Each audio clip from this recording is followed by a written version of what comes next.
Hello, everyone. Welcome to episode 148 of the Terminal City FC podcast, part of the Area 51 Sports Network. Josh Ray joined alongside Nathan Durek as per usual, talking all things soccer. And hello to everyone live on the Area 51 Facebook, YouTube, and Twitter pages.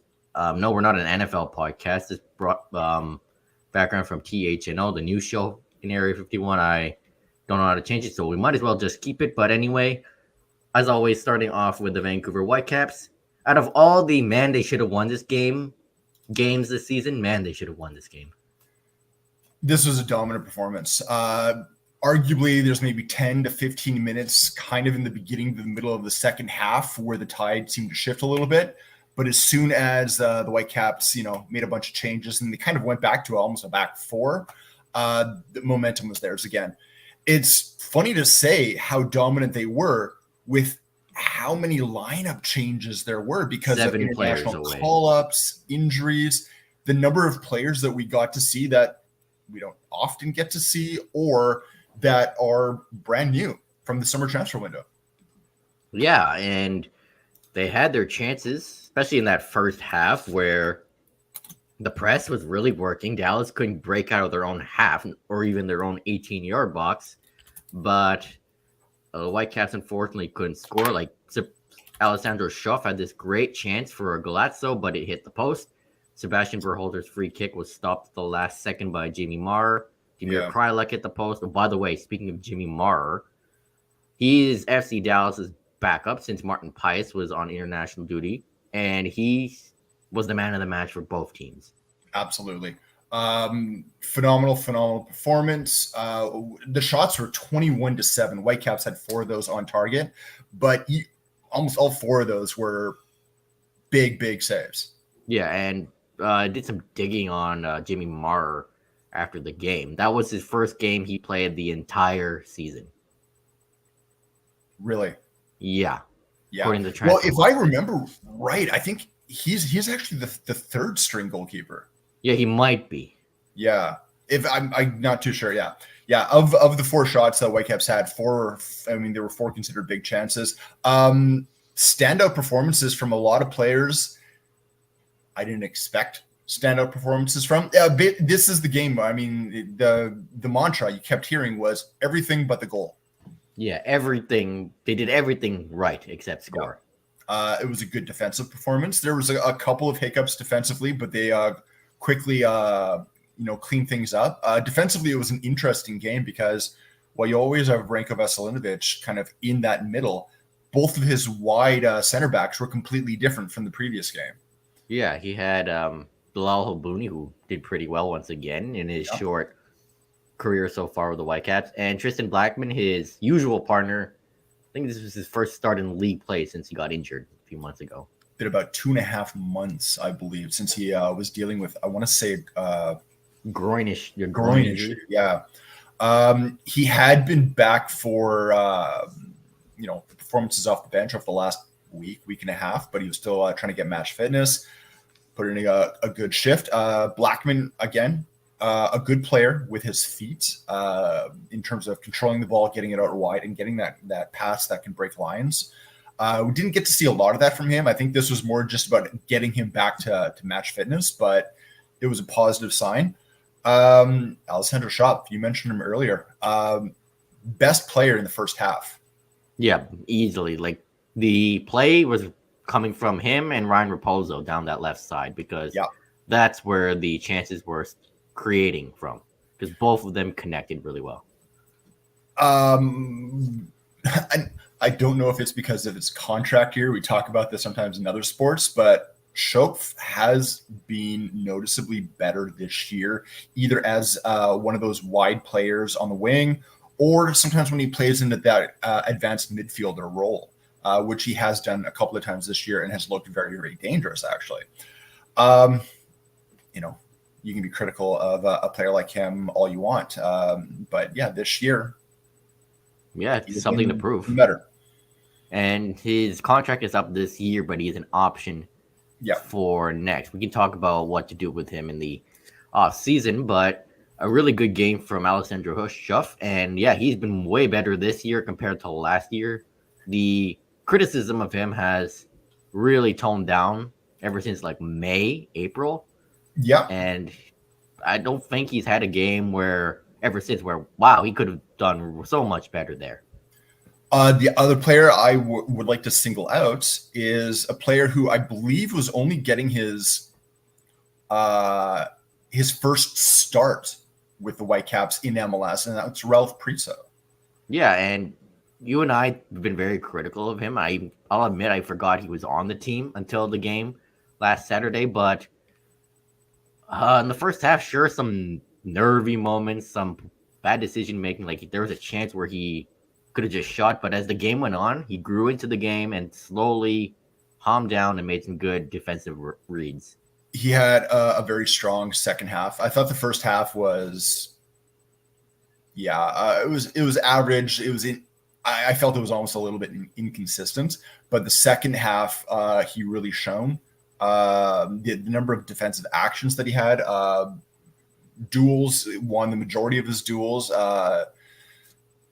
And especially in a very, very difficult role. I mean, he's playing that defensive midfielder role that Kubas normally does. And I mean, he's not going to win see Kubas, obviously, with one performance, but he is another option to throw back there now. And we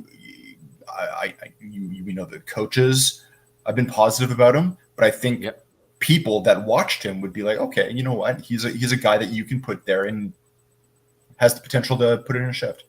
Yeah, and could make more performances like that, then we could see him play more as obviously a depth guy. And also Matias Laborda as a wingback. And I forgot he even played as a wingback against LAFC. We've seen him a couple of times this season play there. I haven't been impressed. Much better today. And again, he didn't play the whole game there when we had the formation change. He dropped back. But it was again nice to see it. I mean, that's what Vanny liked. He doesn't. The squad that he builds isn't to have like depth in specific positions and then switch one for one, right? He wants players with versatility.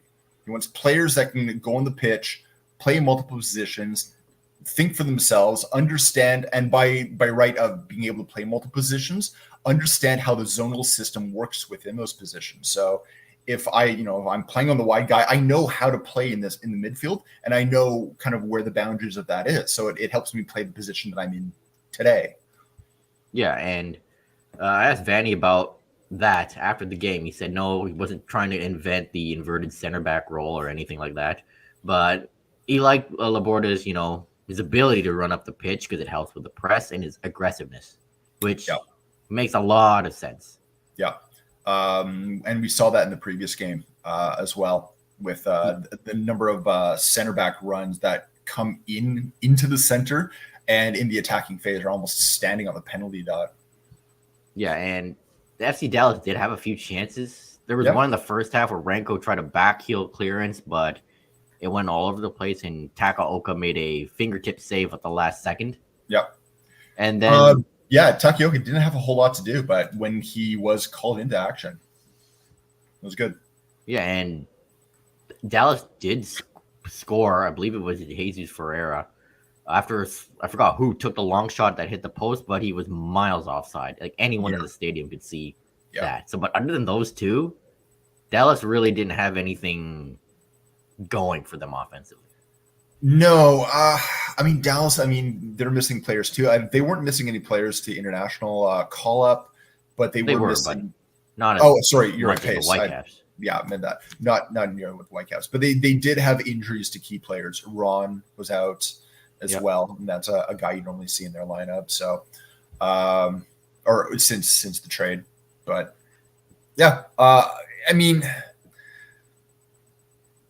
it's one of those weird games where you would take a draw against FC Dallas, but seeing how they have done this year, which isn't great, and knowing that you're at BC Place and you have more home games than away games at this part of the season, and you need to start winning those. It's a good performance, but you're disappointed you didn't get the full 3. Yeah, like I would have taken a 0-0 draw prior to the game, especially considering who's out. But Well, that's just it, right?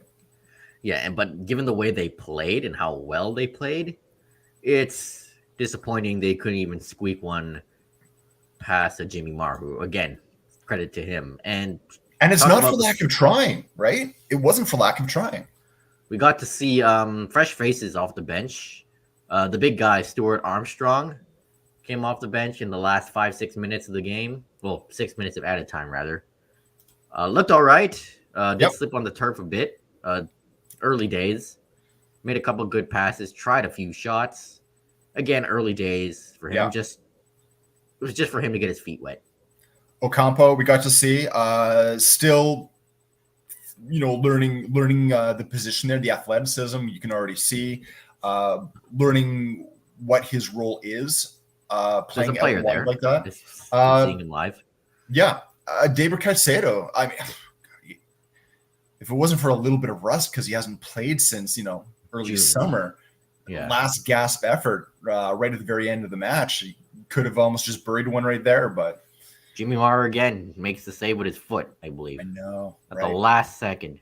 And prior to that, in alone on Mar, but the rush shows because instead of chipping it over Mar, he tries to do the Fernando Torres and round him. I know that was another one that was a little bit frustrating and is just again, I think playing someone like Daber higher up the pitch is much better to see. I think he's going to be a nice option up there, better than the whole wingback experiment from a couple years past. But given how much depth there is at wingback now, I doubt we'll see that. No, I don't think it'll ever see it. There's no point to it. I think one of those wide, I don't know what you want to call them, like not a number 10 kind of, but one of those wide kind of attacking more attacking midfield, more attacking than midfielder. Yeah. But again, just shake the rust off. He had two really good chances. It was nice to see him getting into the right positions. And sometimes it's the story of the Whitecaps. It's the final touch. Yeah, and nice to see him, actually look active and good with the ball. Yeah, coming off the bench. But another sub, Nicholas Florio Chateau, the striker they signed on a short-term deal from Whitecaps FD2. This guy is huge. Yep, like he is huge. He's built. He's just got a wide shoulders. Yeah, and the guy, not only was he trying to create, he was winning tackles. He did get a yellow card on one that was kind of reckless. Good at keeping the ball away from the defenders, forcing turnovers. I think this is a player that there's potential there. There is potential. I believe this is his third call up on a short-term contract, so he's done now, unless they sign him to a full-on pro contract. So it was nice to be able to see him, and he actually got a good run. Like I'm not too sure when they subbed him on, but I felt like he had like 20 minutes. I was going to say like a good 20 minutes. Yeah, and that it was an interesting sub to me because it meant that he was up top alongside Levante Johnson, and having two really young guys there. I wasn't too sure how it was going to work out. I think the jury is still out on that, but it was. You know what? I guess it's nice to have the confidence of your coach to go out and have that attempt. Yeah, and that physicality, like up top, that strength. Yeah, it's something the Whitecaps have lacked. He's not that player yet, but he could be. Yeah. Next up, San Jose. This is a need to win. Yeah, because we all know how bad the San Jose Earthquakes have been all season. Like they're dead last in the West. Only 5 wins, 20 losses, a negative 29 goal difference. I mean, you take a look at almost every stat there is. They're hitting the bottom of it. This is a game that's at BC Place. You have to win it. No excuses here. Must win, but no team in any sport should be taken lightly. Like absolutely, these guys beat RSL on their ground 2 weeks ago, and they beat LAFC a few months ago. So make of that. I mean, stranger things have happened. That's definitely fair to say. Yeah, and you have to win this game, mainly because the international September window is coming to a close. The likes of Gold, Kubas. It seems like Kubas is okay after taking a shoulder injury. on Yeah, national duty. I know that they were going to evaluate him to see if he was going to be okay for their next game. I believe it was Brazil. I don't know if he dressed up for that one or not, but I mean, if they were believing that he had the potential to be okay, Yeah, obviously Whitecaps medical staff and trainers will be taking a look at him and as well, and they'll make their own deliberations. yeah, and Papa Pico will be back as well. Pedro Vite. So all the key guys coming Yeah, back. The chance to dress a full lineup against the worst team in MLS. Pretty much the winner of the Silver Spoon at this point. So no excuses for 3 points. yes, that's the way I see it too. And then from there, it's making BC plays in this latter half of the season, not even like last quarter of the season, the fortress that they want it to be. Yeah, it just hasn't been that fortress this season as it was past couple of years because the team has been really good on the road, but not in at home at BC Place. And they beat San Jose earlier this season. I believe that was the second game this season. It was a 2-0 win at PayPal Park. And I'm just looking at San Jose's last game.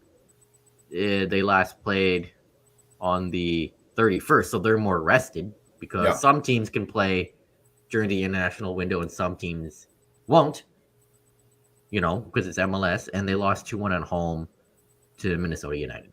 Yeah. One thing we should mention before we kind of just end all thing Whitecaps is the Girls Elite team who is in the CONCACAF W Champions Cup right now. They won their match in the group stage, their second match of the group stage. We all remember their first one against what was it? Club America. 7-0 loss. They had to go down to Panama to play Santa Fe, won 2-1. A game where, I mean, it was, they kind of had to bunker down a little bit, but until the 85th minute, like they were the ones that were up 2-0, and it was only a penalty that cut that in half. So to go to Panama, to play a professional side, to come out with a win on that group stage, a group that we thought that this team was going to have a very hard time getting anything from. Fantastic win. Fantastic, gutsy win. They did. It was pretty much they were the better team for most of the game, but the better team without the ball, right? Yeah, they didn't have the ball for large swaths of the game. But it's what they did with the ball. Exactly, that right? Made them good. And yeah, I mean, that's a pretty historical achievement for such a young team. Yeah. And good. Well, you got to remember, like this side, it's like one of the only semi-pro sides in the tournament. They're playing against fully grown professionals, right? Yeah, Jordan Ziff and Brianna Reed got the goals. Both were pretty well taken, especially that last one was a pretty nice shot from Reed, and good on the girls elite for a historic victory at the CONCACAF W Champions Cup, and I believe they will play their next 2 games, I believe, in the tournament are going to be back at BC Place. Yeah, not until October, I think. October 1st, San Diego Wave. And then on the 5th, we'll be welcoming Steve Sinclair back and the Portland Thorns. Yeah. Exciting matchups. Yeah. Canada women's national team members will be in town. And if you want to go to that game, tickets are on sale. Yeah, absolutely. Yep. So that's the Whitecaps. Sucks they couldn't get a win over Dallas, but it's time to move on, and it's a must-win over the San Jose Earthquakes this Saturday. So sticking in MLS, New England Revolution and St. Louis City SC played a 2-2 draw in Foxborough. That's not the story here. Caleb Porter, the Revolution head coach, went on an epic rant post-game about the officiating and how there should have been a handball on St. Louis. And guess who that official was? Tim Everyone's Ford. favorite referee from Vancouver, or not from Vancouver, but yeah, that guy, the guy Vanny pretty much hates at this point. you know what? There's more than a few teams that have. And now add Caleb Porter to that list because he just went on a tirade for the ages, and Porter did get fined $20,000 and suspended one game. And he was right. Honestly, that should have been a handball on Tim Parker. Yeah. In a league where you have VAR, that these sort of things don't get caught makes no sense. Again, it's the people, not the technology. I mean, it's easy enough to see. Someone just actually has to make the call.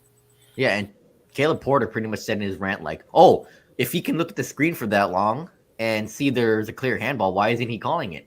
Yeah, I don't have those answers. I don't think anyone does. But I believe earlier in the game, it was mentioned that there should have been a penalty also for the Revs, and Tim Parker got away with something like earlier in the game. Yeah, I guess Porter was mad about that too. I get why he's mad. I agree with everything he said. I'm happy he said it. I think there's a better way to say it. A better way to say it that will make your argument more persuasive. It's very easy to ignore a screaming child. Let's put it that way. Yeah. Well, he got his discipline. And unlike, it's kind of, Vanny got suspended 6 games, not just for criticizing Ford, but re-entering the pitch. Vanny made a joke. made a joke that, was pretty dark.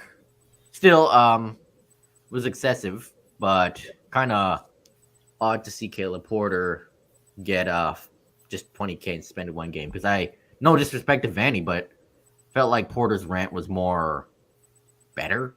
Well, we were talking about this even back when Vanny got suspended, and it was the end of the season where I can't remember the player's name or even the team that basically broke into a referee's change room to confront Matt Miazga. And he only, that's right. And he only got 3 games or 2 games or something like that. And we're thinking so someone uses words, says a joke, 6 games. Someone breaks into a room to, physically assault you. That's a third of the penalty. Half the penalty. I guess the whole sticks and stones thing is not exactly what we were taught. Yeah, sticks and stones will make dry bones. Yeah. And Porter wasn't the only head coach going off on MLS. Wilfred Nancy, Columbus Crew head coach, he blasted the league for not allowing them to call up an emergency goalkeeper after Abraham Romero, who, by the way, is their 4th-string goalkeeper, thanks to Patrick Schulte and their backup. I can't remember his name on international duty. And Evan Bush. No, not St. Clair. No, not? No, he plays Minnesota, not Columbus. Yeah, sorry, you're right. But yeah. Their 3rd goalkeeper, Evan Bush, is injured. So Romero was the only goalkeeper, and then he gets sent off. So they put in a midfielder named Sean Zawadzki and ended up losing 4-0 at home to Seattle, which kind of hurts. Sucks for the Whitecaps, given their top 4 aspirations. Yeah. The goalkeeper that was originally playing as well, I believe it was his first MLS game, if I'm not mistaken. Again, I agree with everything Nancy said. Nancy said, he said, it's like, I'm not against the call-ups. I wish there was more, right? Like, we should be allowed to call players up more. He also did not criticize the fact that, their players are getting international call-up. He thought that's a good thing. That's actually what we want for our players, is to be able to have those opportunities. And they're getting those opportunities because of how well they're performing for our club. MLS is one of the few leagues in the world that has games during the international break. I don't agree with having games in the international break. I figure if you were a league coming into a system and the system already existed, you got to adapt yourself to the system rather than the system adapting to you. These are the little things about Major League Soccer that makes it look amateurish. Yeah, and you're only allowed 4 MLS Next Pro call ups throughout the season. Under that, if after that you have to sign them to a actual pro A contract, deal. I think it's three, if I'm right. A 3 or player's only 4. allowed to be called 3 times, and then the fourth that has to be an actual long-term But there are contract. complications with that because if you sign the guy just for signing him, he won't play. Which Yeah, isn't a good exactly, look. right? Yeah, and not only that, but you only have certain roster spots, right? And then the Yeah, roster spots are broken down, senior and whatnot. yeah. And Tom Bolger, he was on Galazzo America. He did try to explain this whole situation. He basically said that also League's Cup also counts for those call ups and that friendly against Aston Villa for some reason. See, a friendly shouldn't count. A friendly, that is A different absolutely comp. mindless. It's a friendly. Diff- A friendly, I mean, the rules, you basically make up your own rules for a friendly. If you want to have 12 subs in a friendly, have 12 subs. If you want to play 90 minutes and then do penalties after, even if it's not a tie game, you can do that. If you want to play shirts and skins, you can do that. Like it makes no sense. It's a friendly. They do their own thing. You should not get penalized for calling up players to that. In fact, that's where it should be really welcomed. Yeah, and League's Cup also counts for this rule and the CONCACAF Champions Cup. Though, after reading, Nancy shouldn't have used the call ups during a friendly and those other competitions because in the CONCACAF Champions Cup, there was no 3 goalkeeper rule. No.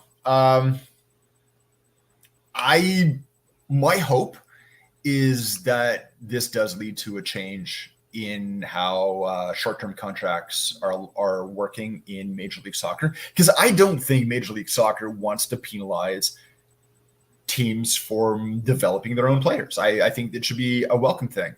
I understand there has to be a balance between, oh, we're just going to keep calling you up to a short-term contract, a short-term contract, a short-term contract. It's like working in the everyday world and someone just going, oh, we're just going to hire you on as a contractor or like a gig worker. That way we never have to give you benefits, right?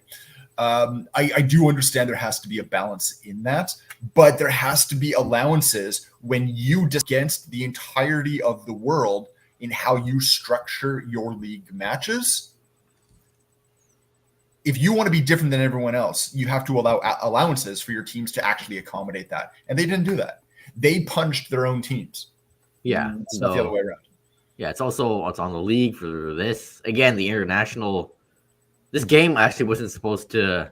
That's it. This game wasn't even supposed to happen at this international break. The only reason it happened is because Columbus had made it through the latter stages of League's Cup. So and the Champions Cup final. Yeah, you're right, Champions Cup final. But their MLS match that had to be postponed got postponed to this date. So again, it's I understand why people are pissed off at the front office of Major League Soccer and the face of it. Let's go, Don Garber. Yeah, and though Columbus probably shouldn't have used the 3 goalkeepers for all the Champions Cup games. Yeah. So it's it's on everyone here. If you have players signed to your squad, you should be allowed to use the players signed to your squad. That's the way I see it. Too bad this isn't like hockey, where sometimes they have a university student as a emergency goalie just in case. Well, I was trying to remember years ago, and I don't know if it ever stopped or if it went up, but there used to be an emergency league goalkeeper signed to MLS. So if you needed a goalkeeper, this person was available. I don't know. Like, bring that back, like in the NHL. Why not? Yeah, I'm university students. I'm like 95% positive that it used to exist. I didn't know. Pretty sure it did. Didn't exist. Because let me just take a look. I remember. Yeah, there is a list of MLS pool goalkeepers, emergency goalkeepers who are signed on a contract with the league and can be loaned to teams during emergencies. Huh. So, they do have this. Interestingly enough, there is no one for this year. Huh. That I can see. Last year it was Kenneth Vermeer. 2022, Cody Cropper, who we all know with with Whitecaps, but I don't know if there was one for this year. It doesn't look like it. Yeah. Interesting. So, like I'm saying, is this existed? Why didn't it this year? Yeah. Bad luck for everyone. Yeah. All right. Moving on.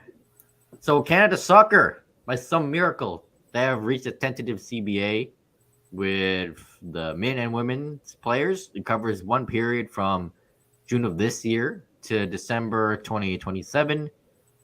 And there's a contingent of new framework between Canada Soccer and Canada Soccer Business. Talks ongoing. Kevin Blue put out a statement about this, and good on him for having some transparency. And the women's team have also praised him for his efforts.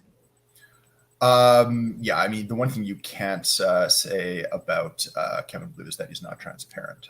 He has been very, very open with the wider soccer community since he started, but you're constantly amazed at how he came into a completely dysfunctional system. Yep. It's still dysfunctional, and he's had to deal with things that have popped up that we didn't expect to pop up.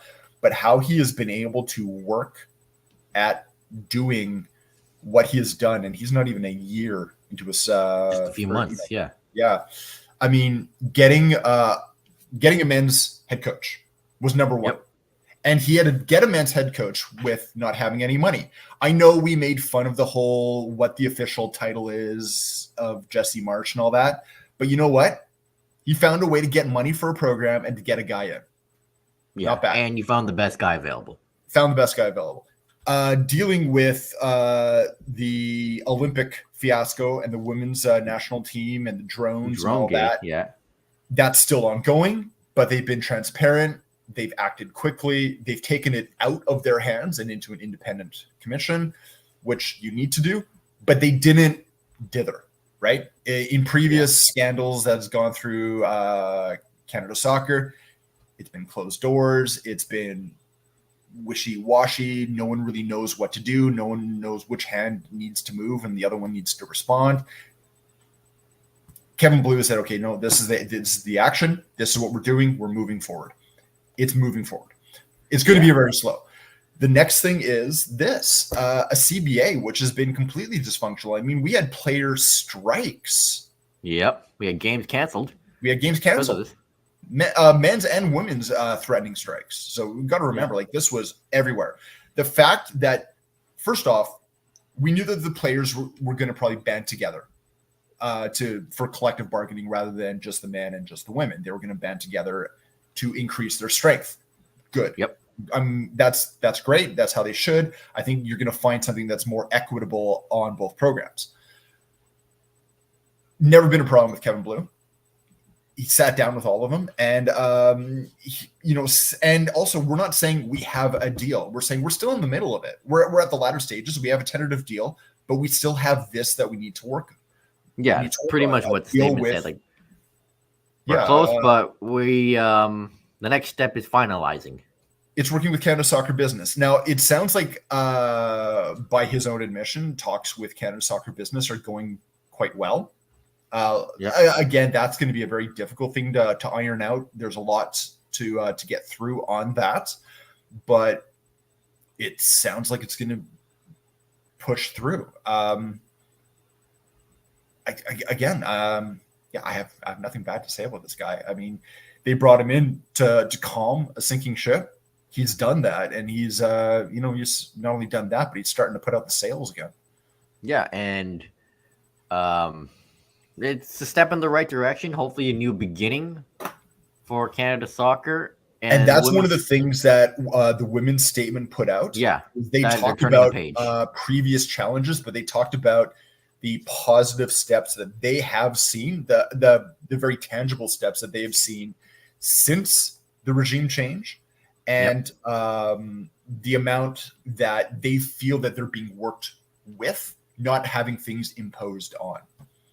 Which is great. And just hopefully this is only the beginning of better things for Canada Soccer. And once again, well done to Mr. Kevin Blue. I have a feeling you're going to see a statement from the men's side as well. At least I would hope so. But it's just, they're in the middle of an international break. They're kind of in the middle, games. playing matches. Well, so. Yeah, let's talk about those games. Yeah. So Saturday, before the Whitecaps game, we got to watch the Canada-US gaming. Well, not in Kansas City, but being played in Kansas City. Goals from Jacob Schaffelberg and Jonathan David. And this game was pretty much a dominant performance from Canada. Could have been more in that first half because Canada's press was very good, and the United States had trouble, just like FC Dallas later in the day against the Whitecaps. The United States had trouble breaking out of their own half. Canada's high press, the amount of the physical strength and fitness that Jesse Marsch demands. Apparently, he's actually made it very known to players that he is going to demand this. So you better be ready for it. Yep. And train, with your own clubs, because when you get here, we're not stopping. Yeah, I agree with everything you say. It was a dominant performance for Canada. U.S. tried to come back to it in the second half, and the U.S. definitely had the majority of the ball in the second half, but they were never. It never felt like they were dangerous. Even the De La Torre goal, there's questions about whether it was offside. I was offside, I think, but I believe so too. VR. I believe so too. Friendlies. But without VAR, it's neither here nor there. It was a goal It was a goal called on the pitch, right?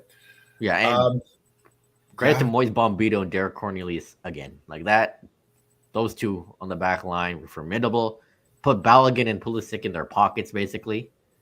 And just well-taken performance from Canada. Schaffelberg, pretty nice goal, but that wouldn't have happened without David and Stachio pressing. Yeah. Then David getting one himself. Also, props to Kyle Larin for smartly holding onto the ball and dishing it off for David. Yeah. And those two have the most Canadian goals for the men's team at 29. Yeah, David's goal ties him with Larin for that lead. And, my hope is that Larin kicks off again. Like, he's doing the off-the-ball things right. We'd like to see him get back on the score sheet as well, because it's been quite a while. This was a match where even American fans were saying it was Canada should have had more goals. Yeah, like they had so many chances. First match won on American soil against the Americans since 1957. Which is absolutely crazy. It's a crazy stat to think about it. We got to see Afrifa and Nathan Saliba get their debuts, which is very nice to see. And it was, I don't know what else you want to say about this game. It was exactly what you would hoped. I believe after this game, it also moved Canada based on points to 38th in the FIFA rankings. In the, what was the other one? The ELO? I think we're up to like 20 something. Like it's a the ELO one, yeah. Yeah.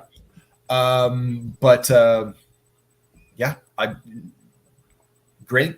There was a lot made about this game in the build-up, especially because the Canadians are managed by an American head coach who was up for the American job, and whether there's Oh, it's extra sweet for him. And Marsh did say that there's no place he'd rather be right now than coaching Canada. And I don't take that as a bad thing. Like, I think he has found a home. I think he has found a group waiting for what he was going to come here and deliver. And I think it's just a good fit. I don't think it's a slight on anyone else that this works. Yeah, and it has been working. Like, Marsh's system has really worked since he first took over and into the one thing we could say, though, is that this win was also really needed, because as much as we've been very happy with what's been going on, there hasn't been a lot of wins. Yeah. Right? A lot of draws. Yeah, exactly. So to see this, and it's not like a win where, you're playing on home soil, you're playing maybe against a national side that you're expected to beat or something like that. The Americans on American soil, like this is a difficult match, and Canada dominated it. Yeah, and I was critical of the David Larin partnership, but given the fact that both are dropping back in this game instead of Laren being up top, I think that's what makes it work. Yeah. This time around. Because when Laren was up top and David was dropping back, it just wasn't working. One thing you were talking about Cornelius and Bombita, I was thinking, it's like, isn't it so quick that Kamal Miller has faded into the background as a bit player, and how we have collectively, almost as a fan base, have forgotten Daniil Henry and Steven Vittoria.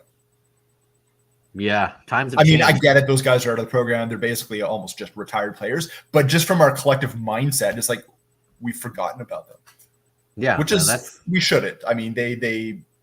They had their run years, but that partnership of those two players, Cornelius and Bombito. I mean,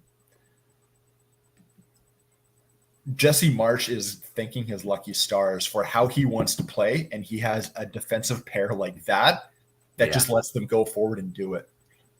Yes, that defensive pair of them they got together. Yeah. More good things than bad. And also should mention Ali Ahmed in this game. Very, very good at once again. Great delivery. Good runs down that right side. And hasn't been the best with the Whitecaps, but has showed up with the national team. It's not like he's been bad with Vancouver, but it's been better with Canada.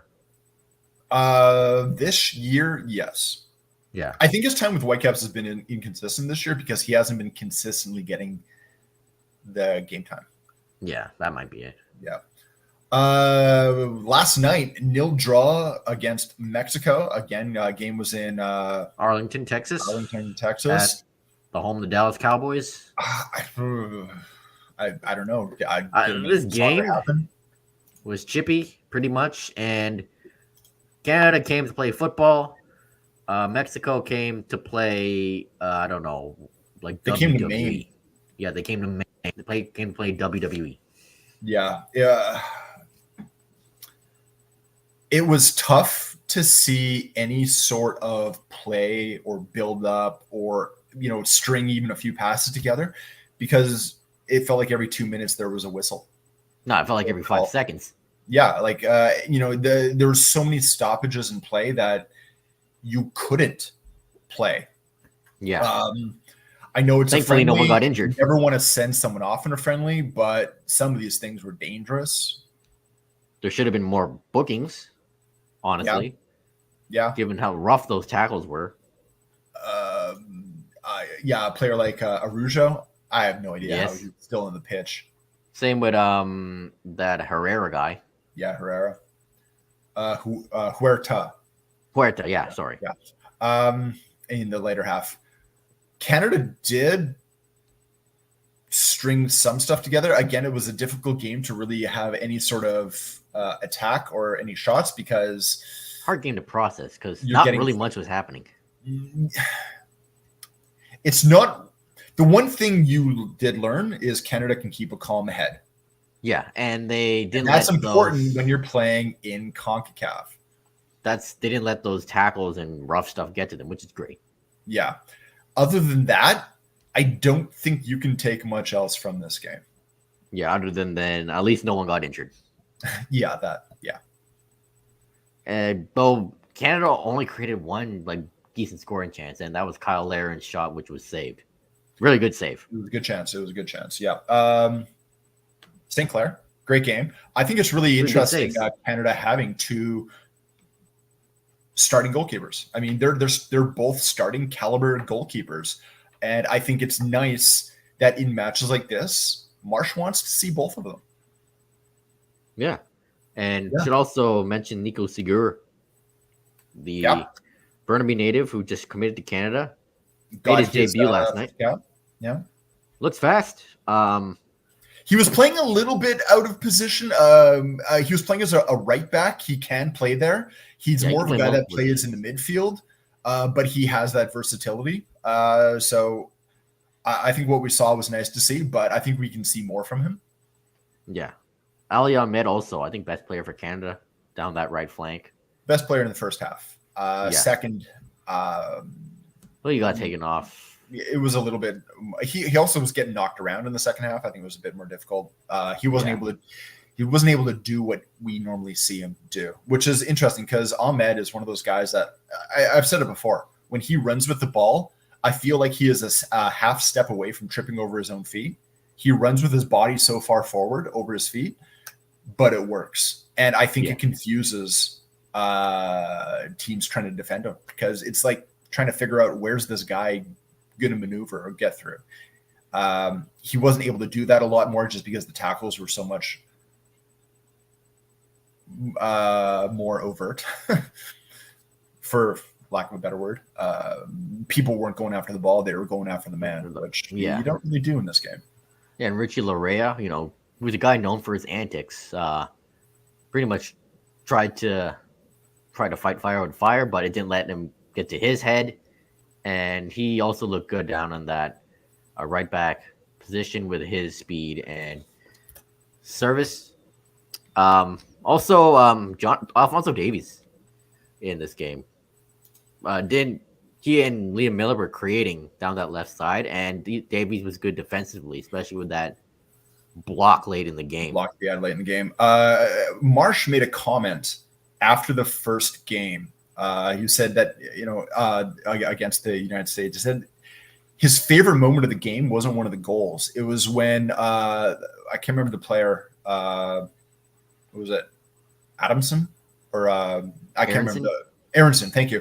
Yeah. Was running with the ball down the side, and Davies made the run to catch up to him and to tackle and get the ball away from him, and gave a cheer after he did it.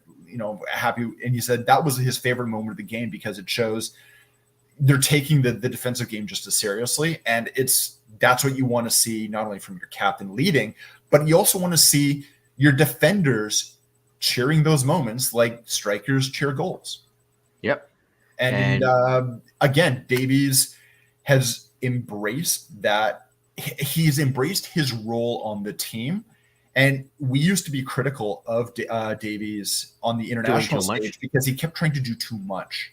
He kept trying to put this team on his back and carry them forward, but then he tried to do everything, and that just doesn't work. He's now doing his job. And as a captain, he's demanding others do their job too. And that's what he should be doing, and he's doing it. Yeah, we've seen it in this window. A lot of good things to take from this window. The press, the way they handled, these rough tackles against Mexico. Good to see some debutantes. Ali Ahmed looking more and more likely that he'll go to Europe this winter. So much to like from this window. Well, if there's one negative to take away, it's that set pieces once again need to be better. Yeah, that's true. But other than that, good window all along, though. Good window. Great window, and they don't play until the October window against Panama on October 15th in Toronto. Sorry. Yeah, in Toronto. Only one game in that window so far. I know Canada Soccer, they've talked about it. They are desperately trying to find a second game. Yeah. It's just tough because the opponents that they want to play against, Europe, I mean, they're using that window for their own Nations qualifiers. League. Yeah, and qualifiers for the World Cup. Right? So it's like those are games they're not just trying to find friendlies. They're playing actual competitive matches. It becomes more difficult to find the kinds of matches that Canada now wants to play. Yeah. Panama is great. If you need to still play the teams in your confederation. Region. You need to play, but you can't just keep playing United States, Mexico. You got to break it up. Playing Panama is a good match. Yeah, they're a good opponent and a good team in CONCACAF. So sticking within Canada, the CPL, by some miracle, Pacific have scored a goal from open play. Yeah, and they got 3 goals in a game. And a 3-0 win over Halifax Wanderers this Saturday. So yeah, Pacific can score goals. Who'd have thought? And no one's more happier than them. Yeah, no one's more happier than James Merriman. Yeah, that's it as well. Just gonna take a look here. Yeah, 3-0 win over Halifax Wanderers. One was a penalty though from Dario Zanata. Yeah.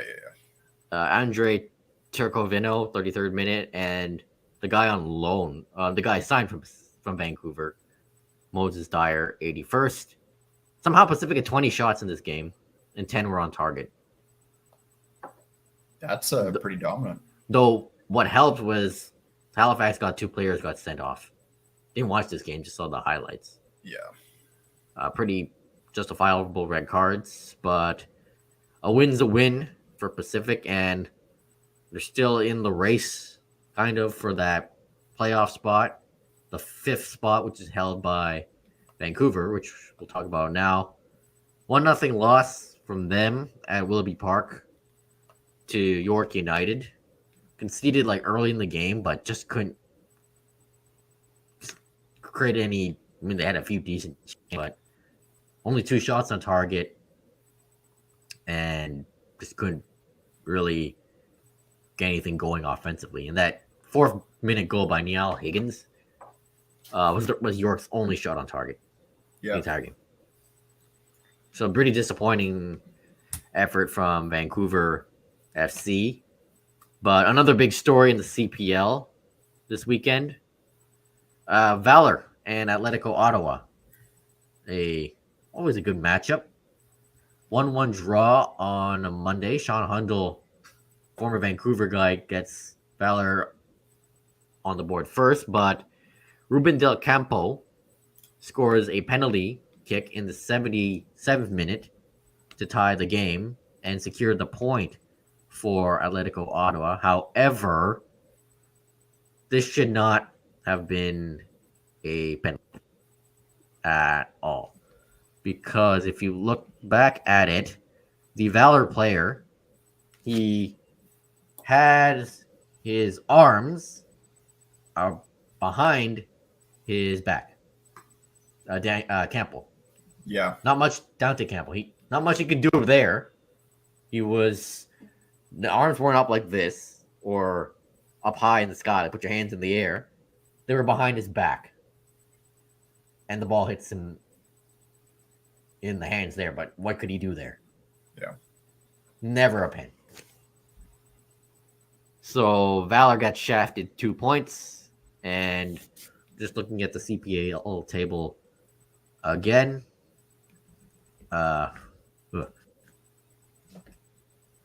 It's still a tight race at the top. Kind of. Forge, 41 points. Atletico Ottawa, 37. Oh, Valor are 7th place, but they're 4 points back of Vancouver for that 5th spot, with Pacific with 23 points.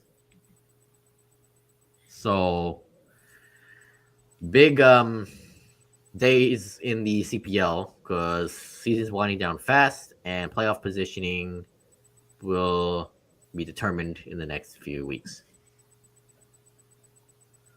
Okay, I didn't want to talk much about Chelsea since it's international break, but a lot is happening. A huge story. I'll try to breeze through it as quickly as possible and just stick with the highlights because this story keeps developing and developing and developing. So the owners are at a civil war. United we stand, divided we fall. Todd Bowley and his relationship with Bidadik Bali and Clear Lake Capital are at the breaking point. As a result, both of them are trying to buy each other out. And Chelsea Twitter, you got Team Bowley or Team Igbali / Clear Lake. Kind of like. Then you got the rest of us are just eating popcorn. And then you got people like me, like, I just want my club back. I just want to be good again.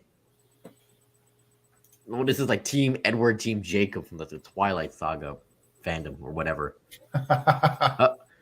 Bowley is confident he can raise the funds to buy Clear Lake out, but of course Clear Lake don't want to sell since people don't realize Bowley's stake in Chelsea is only 38%. Yeah. I thought it was like 40-50, but no. While Clear Lake and Bali, 60%. So they are the majority owners. And Clear Lake apparently have a 90 billion pound fund they control, as well as Igbali and co-owner Jose Feliciano's personal funds. So Clear Lake could easily buy Bowley out, and it'll be tough for Bowley to buy Clear Lake out. And there's no, it's not really known how long the relationship has been deteriorating, but sources say like last few months to a year, might be even longer. There was disagreements over the transfers and the recruitment situation with the potential new stadium. But the dismissal of Maurizio Pochettino was the final straw.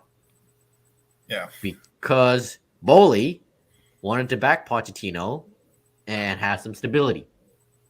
Whereas Egbali didn't want him. And the sporting directors, Paul Winstanley and Lawrence Stewart, put out an 18-page report on why Pochettino should go, even though they were Pochettino like a 3-month search. And of course, they overruled Boli and hired Enzo Maresca. And not only that, while the club, their philosophy is signing youth players for the future, the multi-club model. I mean, both sides agree on that, but Boli wants to sign experienced players, not just youth players, which Igbali and the sporting directors are doing.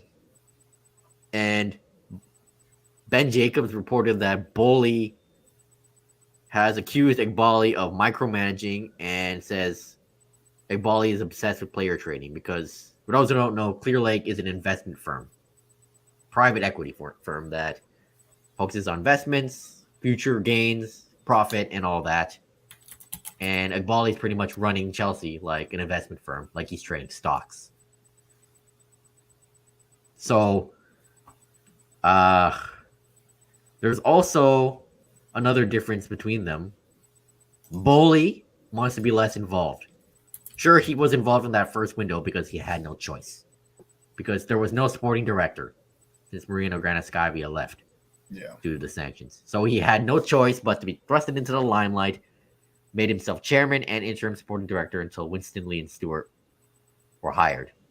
And those signings, yeah, most of them have flopped. And he worked with Tuchel that window because Tuchel wanted Sterling, Koulibaly, Wesley Fofana, Carney Chukwuemeka, and all that. And yeah, the sacking of Tuchel, still a big mistake by Boli and everyone. But the fact that he wants stability, learned from that mistake. But Boli, he wants to be less involved now and have a CEO and one sporting director run things. Egbali wants to be involved day to day and run things with the two sporting directors, Paul Winstanley and Lawrence Stewart. I'm sorry, but a 2 sporting director model? It's just weird, right? Yeah. It's been reported that Boli wanted Liverpool's current CEO, Michael Edwards, to be the sporting director, but never happened, and he went back to Liverpool. Because Michael Edwards pretty much built Liverpool's Champions League winning team and their Premier League winning team. So instead, we got Paul Winstanley from Brighton and Lawrence Stewart from Monaco. 2 teams focused on youth movements and making profits. So this situation is just crazy. Yeah. It is wild. And it's hard to pick a side. And because you just want the club to do well. Like, they want this, it's been reported that they want the saga to be resolved by the end of the year.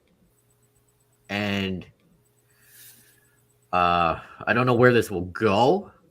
And Boli is not backing down.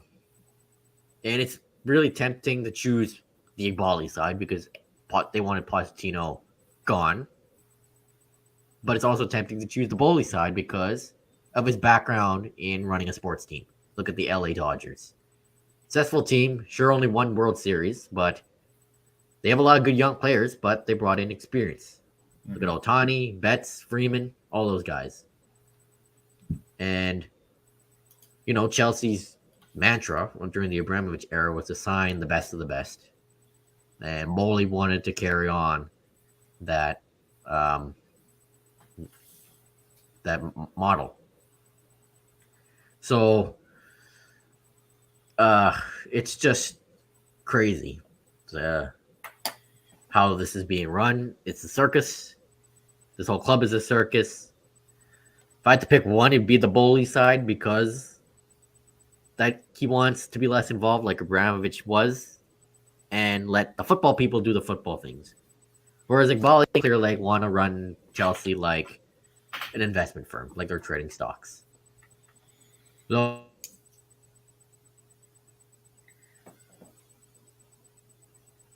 bank control, there'd be another massive overhaul, which would cause more instability. That would mean if Bowley somehow took over, Paul Winstanley and Lawrence Stewart would lose their jobs, and Bowley would bring in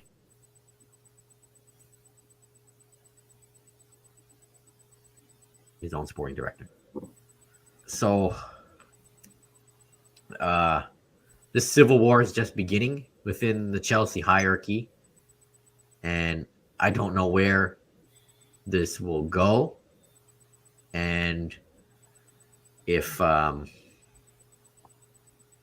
situation will be resolved quickly. They want it to be resolved quickly, but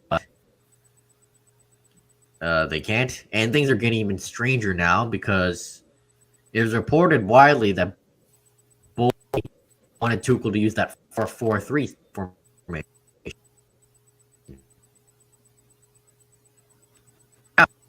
It was the suggested that, and now the both sides are pointing fingers. I don't understand. What like, club? fine, you're the one involved in What getting the club? pieces in, but you don't get to tell a coach how to play the system. Yeah, I don't understand that either. And well, this is a consortium of Bowley, Iqbal, Clear Lake, and those other guys, Wiss and Mark Walter. Yeah. This was supposed to be a collective effort of working together, and now they're fighting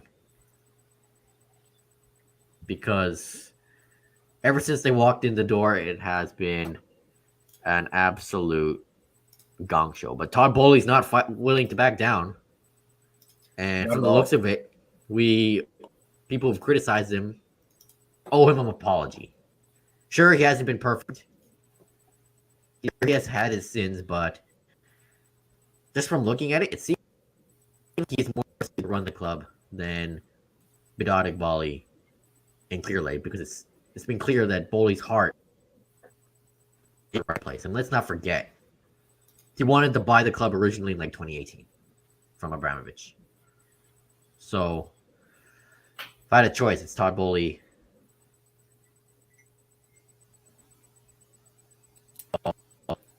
But regardless, I just want success on the pitch. And on the pitch, it's Bournemouth this Saturday away. And guess who's refereeing that game? Anthony Taylor. I don't know how the league lets Anthony Taylor ref 2 Chelsea games in 4 games. Like, this is crazy. And given all the controversy that Taylor has brought upon Chelsea, I don't know how he's still allowed to ref Chelsea games. So that's great. And you know what else is happening at Chelsea? Enzo Fernandez has gotten involved with some driving issues. Didn't he just get banned from driving? Yeah, or banned. He's been banned from driving for 6 months, given 12 points off his license for speeding. Fined £3,000, which is nothing for him, but still. Yeah. So another day, another wild story at Chelsea, at least with Tottenham.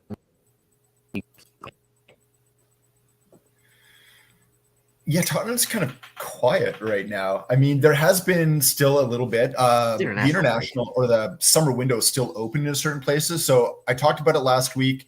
It's now official. Alfie Devine has moved to Westerlo on loan for the rest of the season in the Belgian Pro League. He joins another Tottenham player there in Luka Vuskovic, I believe it is, who's a center back. So, they'll get to play together.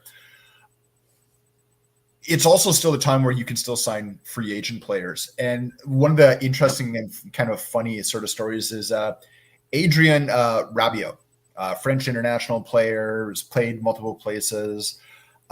He has offered his services to Tottenham, a team that he said he wouldn't play for 6 years ago because they weren't big enough for him. Now he wants about Well. 220,000 pounds per week, Oh, which puts him about 30,000 pounds over what Sun Hyun-min makes. So yeah, there's no. I mean, Tottenham there's no way. said no. Who are you? Because the club has passed you by. They're not looking at. Apparently, he has also offered his services to Arsenal. I'm not too sure else. He has offers from teams in the Middle East, Saudi Arabia, in their league. He wants to stay in Europe, but yeah, it doesn't look like Europe's biting on him right now. Other than that, we're gearing up for European football, Champions League, Europa Cup, Europa Conference. Tottenham is in Europa League. They have actually been given the best odds out of any team to win Europa this year, 9-2 odds. We'll have to wait and see. I mean, odds to me don't really matter. This is Tottenham. It's Tottenham, and they have a trophy cabinet that, while it's full, hasn't been added to in quite a number of years. Collecting dust.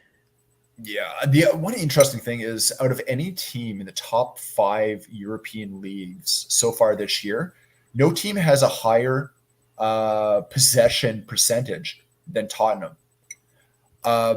It's kind of interesting with that. I think a lot of it has to do with how we're seeing Ange Postecoglou finally be able to really, really implement the system that he wants to play. Yeah. The record hasn't been there yet, but in every game that they have played so far this season, it's been very, very positive. One of the really, really positive things that has happened so far this year is the number 1 rated center back anywhere in Europe so far this season has been Cristiano Romero. That's fair. And he has been doing this with, I think he has only picked up 1 foul so far. And Cristiano Romero is a player that you expect to be a walking red card sometimes. That's a crazy stat. Yeah, this is a player that has been really, really wanted. Apparently, PSG was trying to get them because the French window closed a little bit later, but they was basically just the offer was rejected out of hand. Real Madrid was interested in him earlier, and which Romero famously said, if they want me, they can sign me on EA Sports. There's a very good collective feeling around it. And now it's just a matter of going forward. They've got a very, very difficult number of games coming up here. Coventry, they're going to be playing in the EFL Cup coming up. But right now, this weekend is Arsenal. Tottenham, London Arsenal, Derby and Arsenal North London Derby at Tottenham Hotspur Way. Very interesting game because Arsenal have a lot of injuries. Some problems. Odegaard, injured. Out. Marino, injured. Timber, injured. Calafiori, injured. Rice suspended. The game at Tottenham Stadium. Solanke is back in training, so he should be good to go. Must win, boys. Must win. No excuses there. Yeah. They better figure it out at this point. Because with everything going on with what happens to with what's going on with Arsenal, I mean, depending on how long some of these injuries go on, I mean, that could be Arsenal's season right there. Yeah. Or for what they want to accomplish. So right now, yeah, it's early in the season. Tottenham don't have the best record, but it's been exciting what we've been seeing at the progression. But now they need to start delivering, and with everything going on with Arsenal right now, start now. Yep. Moving on to the rest of Europe, I think one of the things interesting. This is the first year since 2003 that neither Cristiano Ronaldo or Lionel Messi have been nominated for the Ballon d'Or. The end is nigh. It's the end of an era. Yeah. I mean, Messi and Ronaldo are near the end of their careers. They're storied careers, and that's an understatement. But it's just weird to see. But well, let's be honest. Messi shouldn't have won it last year. Yeah. And maybe there was a couple of years or two where he shouldn't have won anyway. Yeah. Interesting was with Real Madrid. Rodrigo apparently has been expressing his irateness that he wasn't nominated. He believes that he should have been. I mean, he's a good player, but given He's a how good player, good but Real so is Madrid everyone are, else on the list. So I mean, at some point, yeah, you basically got to just knock off a few people. yeah, yeah. And just looking at the list here, it was like Vinicius Jr., the the favorite to win it. Of course, you Yeah. also can't forget Erling Haaland for what he's Yep. done. But someone I'd like to see win it, I don't think he'll win it, is Rodri from Man City. But it's mainly because defensive midfielders aren't flashy, They're not, but they're important. but they're absolutely essential. I mean, how often do we talk about the Whitecaps and Andres Cubas? Exactly. Right. But a name I'm pleased to see on there is Cole Palmer. Yeah. Given the fact that he didn't play any European football and is still on this list, shows why he's a good player. I'm just gonna pull it up here right now. Yeah, Harry Kane on the list again. I mean, he won the Golden Boot for Europe, so understandable. Yeah. Golden Boot, Golden Shoe. Yeah. Yamin Lamal. I mean, he had Golden Boy breakout. favorite, pretty much. He had a breakout European run. I'm not too sure. I mean, yes, he did well with Barcelona. I'm not too sure if international is something that gets you on that list. International, it has a lot to do. Yeah. With this kind of list. Also nice to see Granit Xhaka on there, given how much stick he took at Arsenal.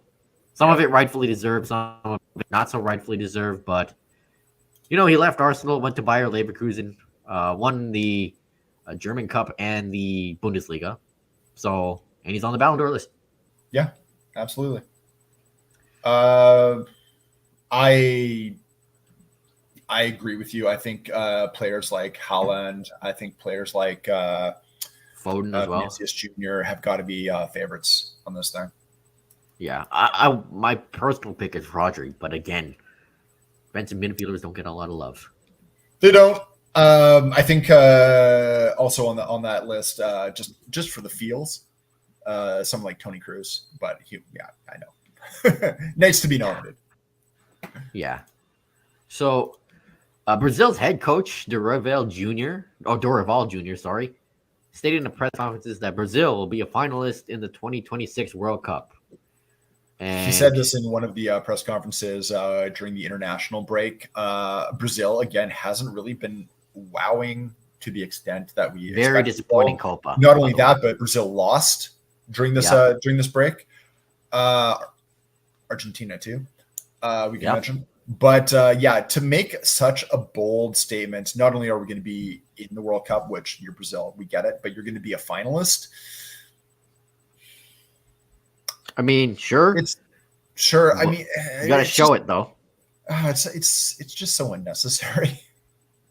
Just maybe don't blurt it out. Maybe let your team do the talking. Yeah, use it to embolden your team. We're going to do this. Leave it in the locker room. I don't know. Basically, now you've got people that are saving that press conference and they're waiting 2 years. They're waiting 2 years to show it back to you. Yeah. Well, we'll see if this ages well or not. And on a final note, San Marino has won their first ever competitive match. Over the last week, a 1-0 win over Liechtenstein. Good for them. Good for San Marino. Yeah, anyone who wants to try the San Marino challenge on Football Manager, look, they're trying to do it too. Yeah, and try to you can follow the San Marino fan account. San Marino's biggest fan or fans. I don't know who, multiple people or one person running it, but good for San Marino. Obviously known as a meme for England stat padding and all that, but good to see them get a win. And their footballers are, part-time footballers and part-time plumbers or whatever. But it's a good story for San Marino to get a win. So that concludes this week's episode. Hope you liked it. Tell us what we're doing right. Tell us what we're doing wrong. Whitecaps back in action this Saturday against San Jose. We'll be talking about that and all the big things around footy, European football. Back also from international break. And follow all our writing for Area 51 Sports Network. I have an article on rules that I wrote be out later today. And yeah, follow me on Twitter, JoshuaRay00, Nathan is it, and Dirk. Podcast at Terminal City FC. Thank you for everyone to follow the live stream on Facebook, YouTube, and Twitter for 51 Sports Network. So we'll be back next week, and hope you all have a good rest of your day, evening, or whatever. Share this, like this, tell all your friends. So that concludes this week's episode. Peace out. Take care.